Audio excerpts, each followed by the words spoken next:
Welcome to this week's Money Metals podcast, helping gold and silver investors during these treacherous times. Now, here's this week's market wrap with commentary and analysis from the company voted 2015's Precious Metals Dealer of the Year in the U.S., Money Metals Exchange. Welcome to this week's Market Wrap podcast. I'm Mike Leeson.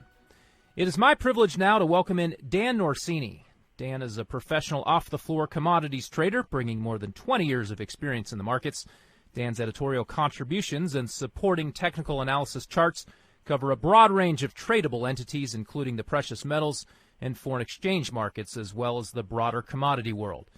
He's a frequent contributor to both Reuters and Dow Jones as a market analyst and can be found as a source in the Wall Street Journal's commodities section from time to time, as well as CBS's Market Watch. You can also follow his fabulously detailed work at traderdan.com.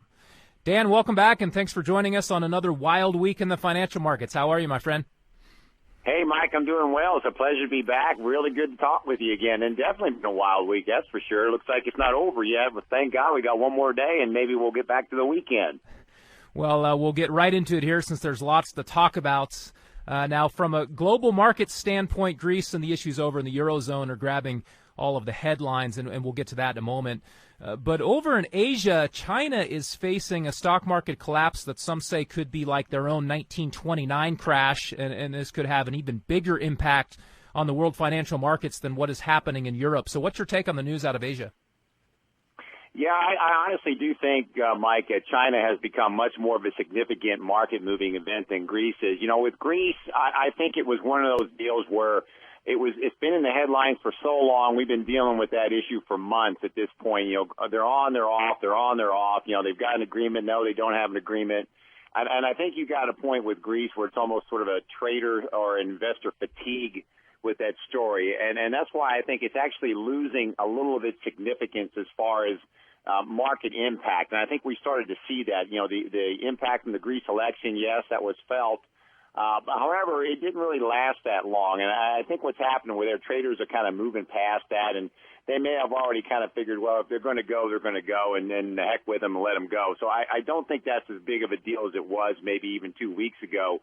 But now, as you mentioned, I mean, the focus seems to be shifting to China because the Chinese stock market action is obviously impacting our markets here very severely, particularly our bond market and particularly our equity markets. And then as a spillover, the commodity markets in general. And of course, I'm more focused on both the bond market and the commodity markets, mainly because those are the markets that I like to trade in regularly. But I do think they have repercussions for us here in the U.S., especially when it comes to the Fed, Fed policy. And that's the thing that I'm really watching carefully to see. And I wrote some comments about this today, Mike, and on my own blog.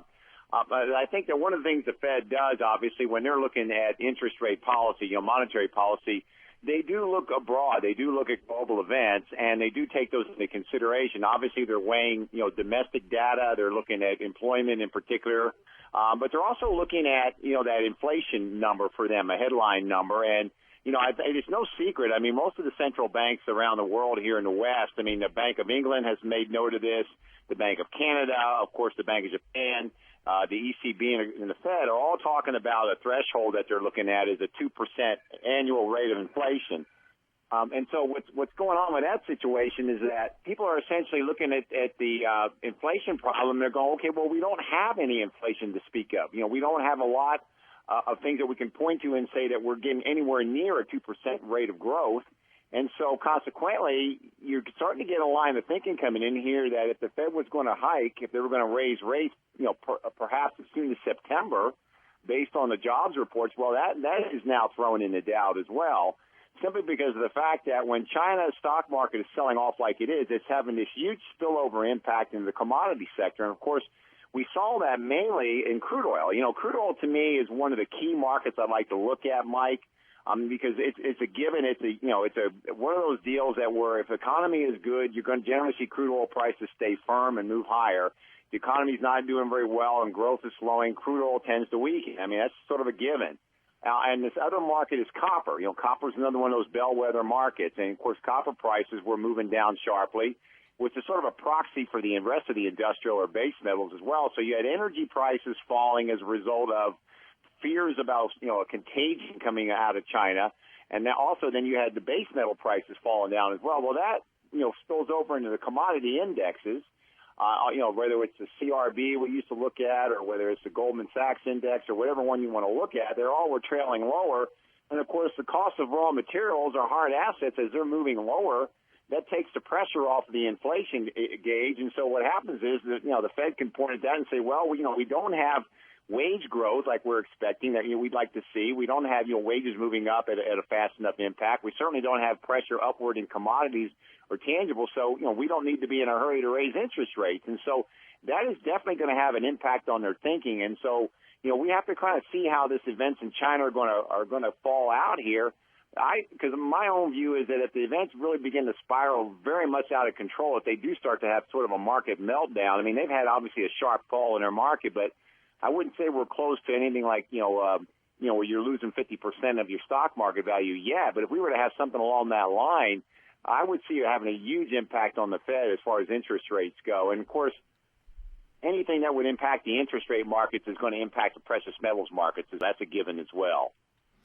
Given the recent turmoil in Greece and Asia both, just about everyone was expecting to see metals prices rise, but we've seen the opposite, and some are speculating the Asians are selling gold, one of their favored assets, in a rush for liquidity. Do you think selling pressure in Asia is overwhelming any safe haven bid the metals might have otherwise gotten? Yeah, there's two things at work here, Mike. I mean, think back to 2008. I think that's probably the best example that we can point to in recent times. I remember, and you do as well, I'm sure, back, when we had at that time, the stock market was at record levels. Of course, crude oil was up near $150 a barrel. I mean, things were flying. And all of a sudden, we had the big, credit crisis erupt. And I remember at the time, there were a lot of people scratching their heads, myself included, because we were looking, number one, at gold should have been functioning as what we would consider a safe haven asset and should have held up pretty well during that, downdraft when equities were getting thrown out and the bond market was in turmoil and the currency markets were in turmoil. Well, of course, we all know from hindsight that almost anything that looked like a hard asset was being thrown out. And there were two things going on there. Number one was we had the unwind of a massive leveraged Japanese yen carry trade. Everybody and their mother was essentially borrowing yen and, at a very low rate of interest, and then taking that money and putting it into something else that they could hopefully leverage up and get to go higher. So whether it was copper or gold or silver or crude oil, it really didn't matter. If it was a commodity, it was going higher, and the equities were going up as well. Well, when that started to unwind, then the reverse took place.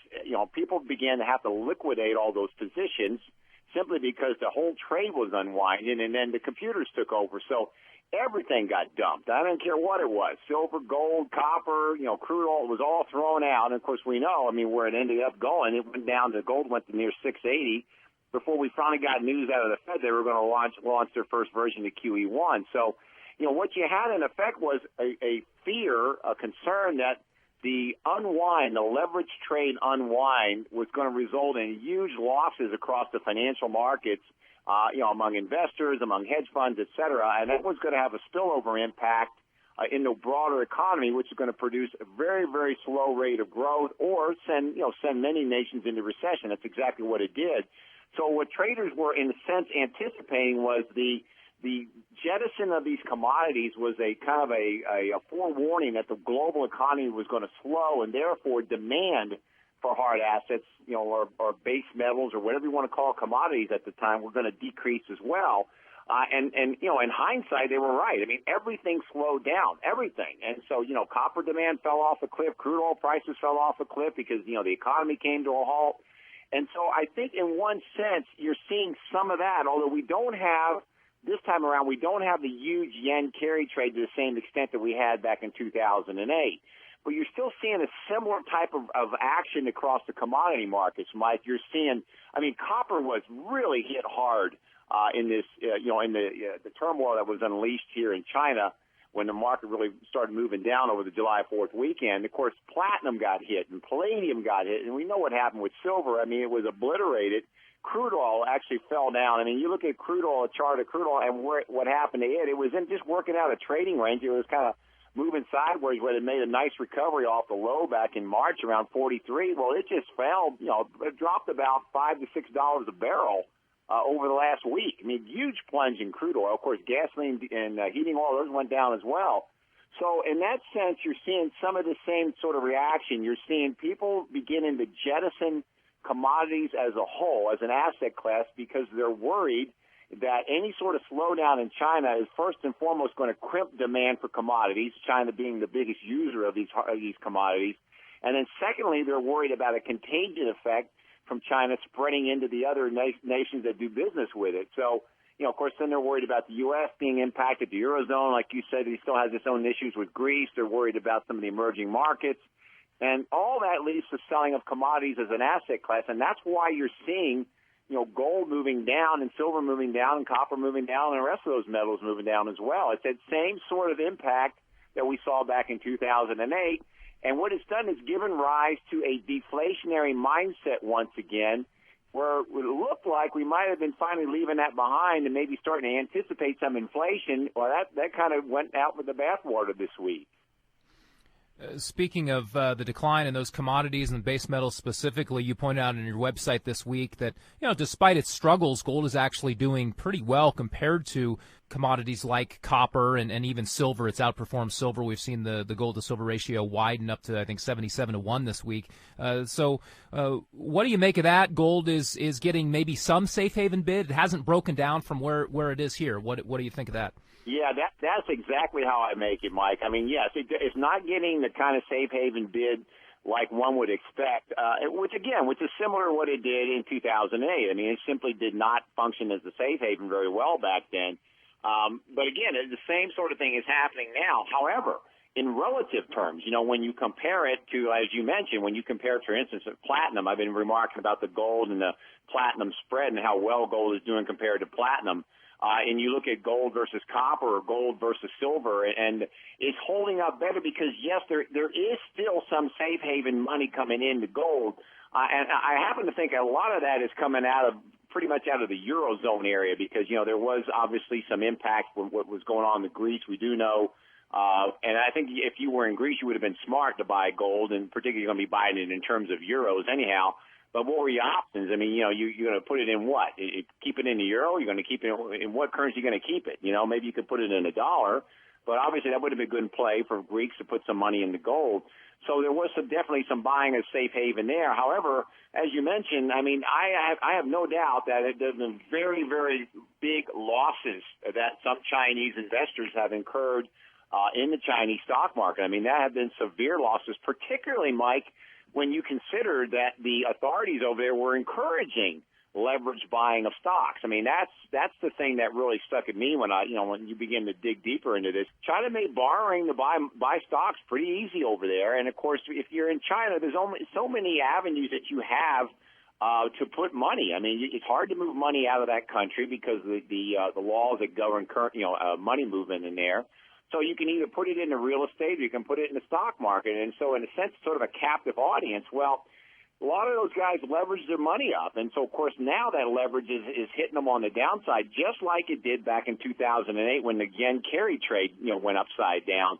All of a sudden, the power of leverage to inflict harm now has become very, very meaningful and become a painful dose of reality to Chinese investors who, really, quite honestly, Mike, have had sort of a one-way ticket north. I mean, think about the Chinese stock market, and as I said before, when everything is going up and there's no sign of a top, and every day the market goes higher, you look like a genius. Boy, I can't go wrong. I look at how easy it is to make money. I'm the best trader there ever was. I mean, because everything's going up, so you're leveraged up to the gills.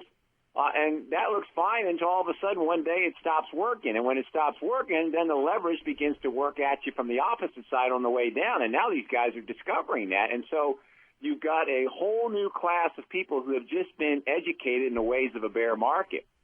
So, of course, you're going to have margin calls and you're going to have liquidity needs. And there's no doubt in my mind over there that there is gold being sold in China, in Asia, or any of the developing countries that are being impacted by that, to help offset losses or possibly even meet, leveraged margin calls. And there might even be some silver associated with that as well. But the fact is there is going to be a movement among investors to sell what they can to raise cash to cover losses. I mean, we see that happen over here in the U.S.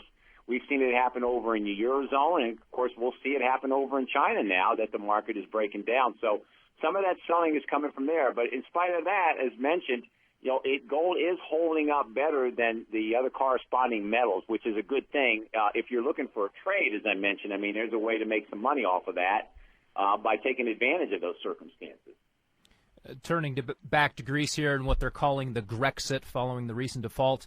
On the one hand, Greece is a tiny economy and some expected limited impacts. But on the other hand, whatever roadmap they develop for navigating the Greek default is likely to be used in other European debtor nations. There are a number of them lining up behind Greece, and the cumulative amount of sovereign debt at risk is simply staggering.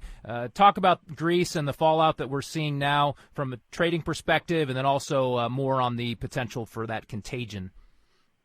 Well, the interesting thing, Mike, is that people looking at the impact on the euro, as a currency trader, I can tell you there's really been two definite views in approaching the euro. I mean, we've got one side of the coin here saying that a Grexit, Greek leaving the Eurozone, would actually in the long run be beneficial for the euro. And, of course, they want to buy the euro in any kind of weakness, assuming that Greece were to leave. So they're actually lined up to buy it. The other side of the argument is that, well, no, because if Greece leaves, then it could potentially threaten the stability of the euro as a common currency, and that would be a good reason to sell it.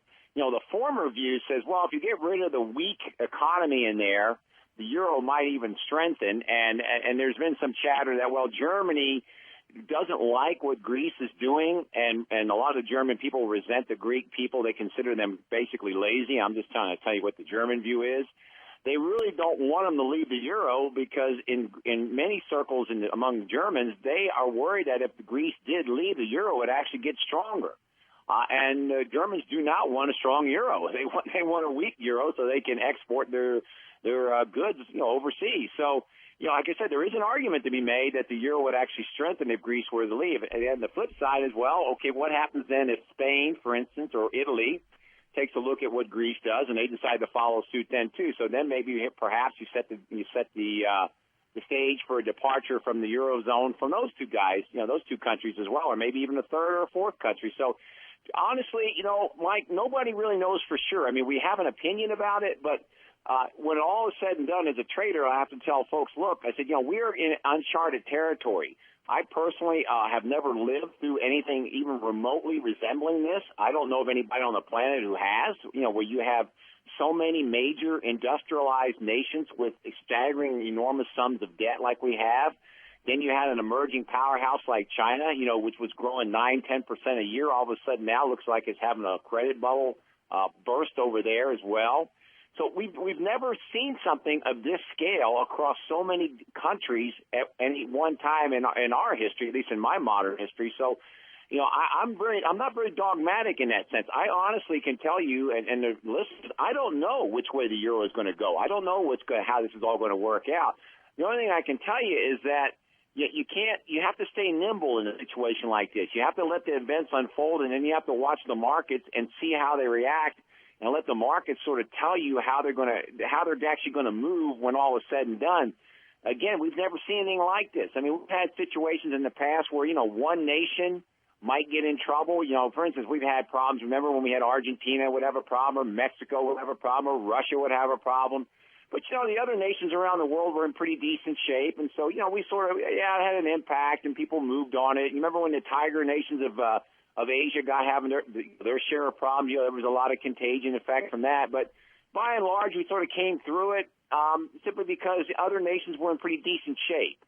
Well, now, I mean, if you look for a hot spot around the globe, you can point to and say, that country really has got its economic act together. They're doing wonderful. I mean, they got manageable levels of debt. There's no credit excess. I mean, there's good, strong growth there. I don't know of any such thing. Do you?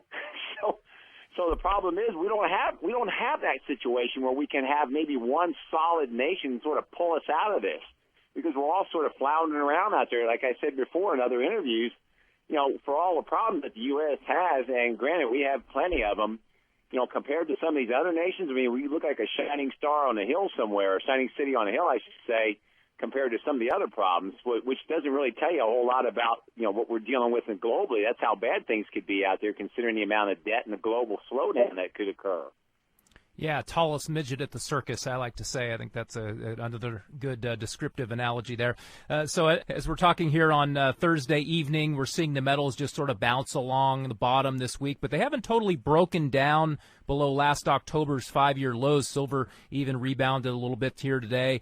And meanwhile, we have built up some significant positions in the Commitment of Traders report in recent weeks. Do you see any type of setup there that could indicate a bottoming and possibly a reversal, or all these other factors that we've been talking about likely to drag them lower? Well, let me start off with gold first, Mike, and say yes. We are getting a fair number of shorts among the hedge fund category, which is what I like to focus on among the larger speculators that are beginning to be built up. That being said, and I try to make a point of saying this anytime I talk about the Commitment of Traders. Whenever we look at these things, the Commitment of Traders is simply a snapshot of a market at any given time. And I tell people, never read too much into the COT report. It's certainly not the holy grail of trading. And I've been doing these things for, as long as over 25 years now. And I can tell you that the Commitment of Traders has its uses. But if it were a holy grail of trading and, understanding the Commitment of Traders was the instant way from rags to riches, I guarantee you I would have discovered it a long time ago.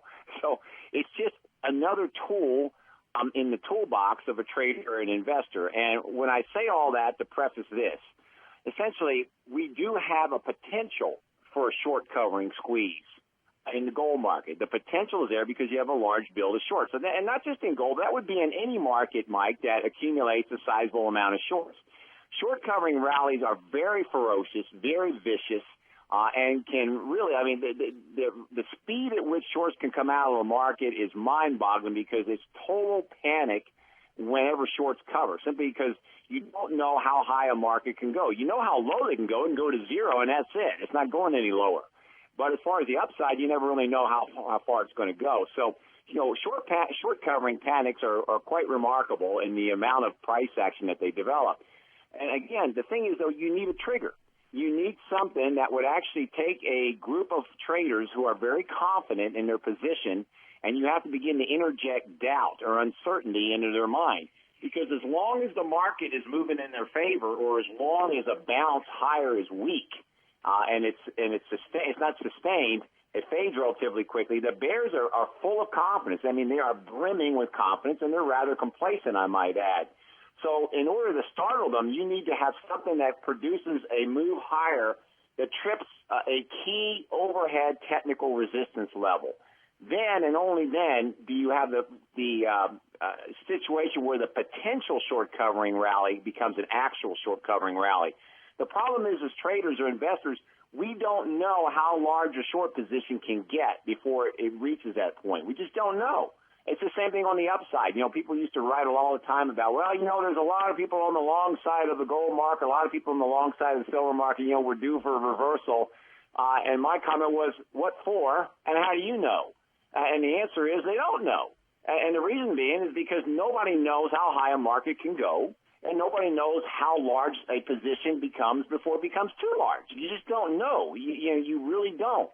And so what we have to do is we have to watch technical levels. And in my mind, as I look at the gold chart or I look at a silver chart, if I see a technical level that looks formidable and that technical resistance level is broken to the upside and there's a lot of shorts in that market, well, I can say pretty much with certainty they're going to come out of there.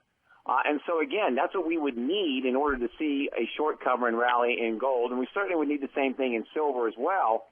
The question then, Mike, also becomes is, would such an event actually trigger a change in trend, or would it simply just be one more upside rally in an ongoing bear market? And that's, again, has to be determined by the price pattern that sets itself up on the chart. Well, as we begin to close, expanding on some of those technical levels, what are you looking for in the gold market? I guess we'll start there. Support levels, resistance. What is the technical analysis that you do showing you there for gold? Okay, well, let's start with the gold market, Mike. gold had been trading, prior to essentially the events of China and let's say even Greece over the last week and a half. Gold had been moving in a sideways or a range trading pattern going all the way back to the middle of March this year. We basically were working back and forth between $1,225 or so on the top of that range, and down on the bottom around $1,175. So we were essentially, in a range of about $50, Mike, back and forth for about 3 months, and people would get all excited when it would rally up to about 12.15, 12.20, and the breakout's coming, and well, lo and behold, it would hit the top of that range around 12.25, maybe pop through a little bit, and then back down it would come. And then the bears would get all excited on the downside. Well, it's going to break down, and it would go down to 11.75, and sure enough, it would bounce and go right back up again. So for 3 months, it kind of went nowhere. It just moved back and forth in a range and consolidated. Well, it broke down below the bottom of that range, and right around the first of this month. I mean, the week, the week of the July 4th holiday, it fell down below that range. Interestingly enough, and I think as a trader, something I pay attention to, it had trouble getting back up into the range. Now, that's something that piques my notice when a market has been doing that for so long.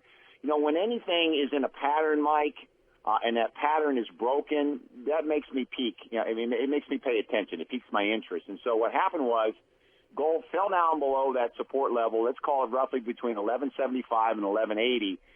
And it tried to pop back up there. I guess it was the second day of July or something like that, Tuesday, whatever it was last week, and it couldn't do it. It moved up there, and it attracted selling.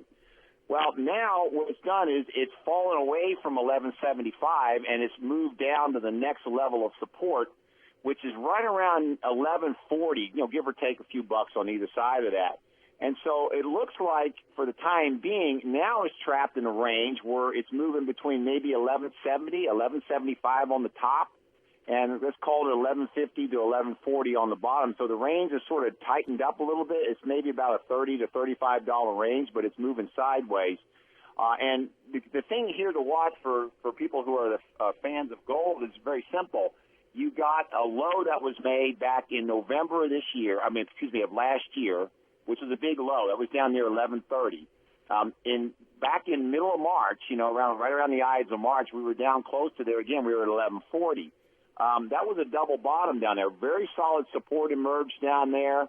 The market moved back from up there. Now, it did go ricocheting sky high, but it did rebound from there, signifying that there was some pretty strong buying at that level.